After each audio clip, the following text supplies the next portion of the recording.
దేశాలలో ఒకప్పుడు ఒక పరంపర ఉన్నది వాళ్ళది. తల్లిదండ్రులు సంతానం కన్న తర్వాత సంతానాన్ని రోడ్ల పక్కన కానీ చర్చిల ముందు కానీ వదిలేసేవారు. అయితే అటువంటప్పుడు ఆ సంతానానికి తల్లిదండ్రులు చనిపోయితే సమానం. ఎందుకంటే ఆ సంతానాన్ని అప్పుడు యూరోపా దేశాలలో చర్చిల ముందు వదిలేసినటువంటి సంతానాన్ని చర్చిలు వాళ్ళు ఏదైతే ఫాదర్స్ ఎవరైతే వాళ్ళు పోషించి వాళ్ళించి పోషించేది. తర్వాత వాళ్ళ కోసం మరి విద్యా వ్యవస్థ కోసం ఏంటి, అటువంటి సంతానం కోసము కన్యక స్కూల్ ప్రారంభించడం జరిగింది. కానీ మన భారతీయ పరంపరలో ఏం చేస్తున్నాము, మన పిల్లలు వదిలేస్తున్నామా? మన దగ్గర ఉంచుకుంటున్నాం కదా. పుట్టినప్పటి నుంచి చివరి దాకా కూడా ఒక పిల్లవాడిని 16 సంస్కారాలతో సంస్కరించి ఉత్తమ విద్యావంతుడిగా, ఉత్తమ భారతీయ పరంపరవంతుడిగా, ఒక మంచి సంతానంగా పౌరుడిగా మనం తీర్చిదిద్దుతున్నాం. ఇది మన భారతీయ పరంపర.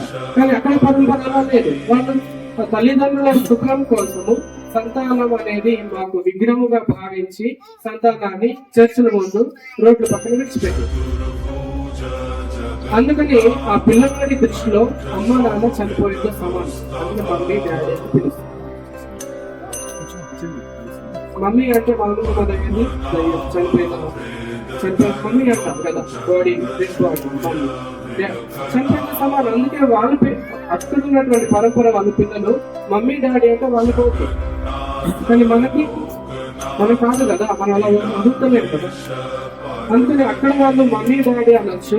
అక్కడ వాళ్ళు పుట్టినరోజు తల్లిదండ్రులు వదిలేసిన సందర్భంగా ఒక జీవితాన్ని ఒక వెలుగును వాళ్ళు కోల్పోయినందుకల్లా పుట్టినరోజు వాళ్ళు కేక్ కటింగ్ సమయంలో దీపాలు ఆర్పేసుకుంటారు. పుట్టినరోజు వాళ్ళ దీపం ఆరిపోయినట్టు, ఒక విధంగా ఆరిపోయినట్టు వాళ్ళు దీపాలు ఆర్పించుకోవడం అది వాళ్ళ పరంపర. కానీ మన పరంపరలో దీపాలు ఏ రోజు ఆరిపోతాయండి? చనిపోయిన పుట్టినరోజు ఎంతో సంతోషంగా అందరూ కలిసి ఉప్పు అనుకుంటా దీపాలు ఆర్పించుకుంటాం. ఇది మన పరంపర కాదు. సినిమాలలో చూసి వాళ్ళ వీడియోస్ చూసి మనం అందరూ కూడా అదే హ్యాపీ అలాగే జరుపుకుంటాను అనే ఒక ధోరణి మన ఆలోచనలోకి వచ్చిపోయింది. కానీ మానవుడి యొక్క ఎన్ని పుట్టినరోజు అయితే అన్ని దీపాలు వెలిగించాలి. మనం 16 సంవత్సరాలు, 20 సంవత్సరాలు, 30 సంవత్సరాలు, ఆ రోజు 30 సంవత్సరాలు దీపాలు గోడ మీద మనం వెలిగించుకుంటాం కదా. అదే విధంగా అదే పరంపర అన్ని నెయ్యి మొత్తం వెలిగించాలి. హోమం చేపిస్తే అన్ని గాయత్రి మంత్రులతో ఎక్స్ట్రా హోమం చేపిస్తాం. నాకు 20 సంవత్సరాలు, 30 సంవత్సరాలు, 40 సంవత్సరాలు అయితే 40 గాయత్రి మంత్రులతో మంత్రులు ఇస్తాం ఎక్స్ట్రా.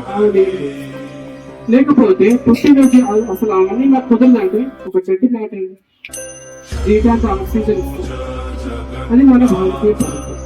అందుకని మన పుట్టినరోజు ఎప్పుడు కూడా దీపాన్ని ఆర్పకుండా అమ్మ నాన్న అని పలుకుతూ, మమ్మీ డాడీ అని కాదు, మన కోసం తల్లిదండ్రులు సర్వస్వం, వాళ్ళ సర్వస్వం కష్టాలు అంతా బాధపరిచి మనం చదివిస్తారు, మనం ఒక మంచి ప్రయోజనం తయారు చేస్తాం. కాబట్టి వాళ్ళు మన మాతృ దేవో భవ, పితృ దేవో భవ అనేది బోధించారు. ఇది మన భారతీయ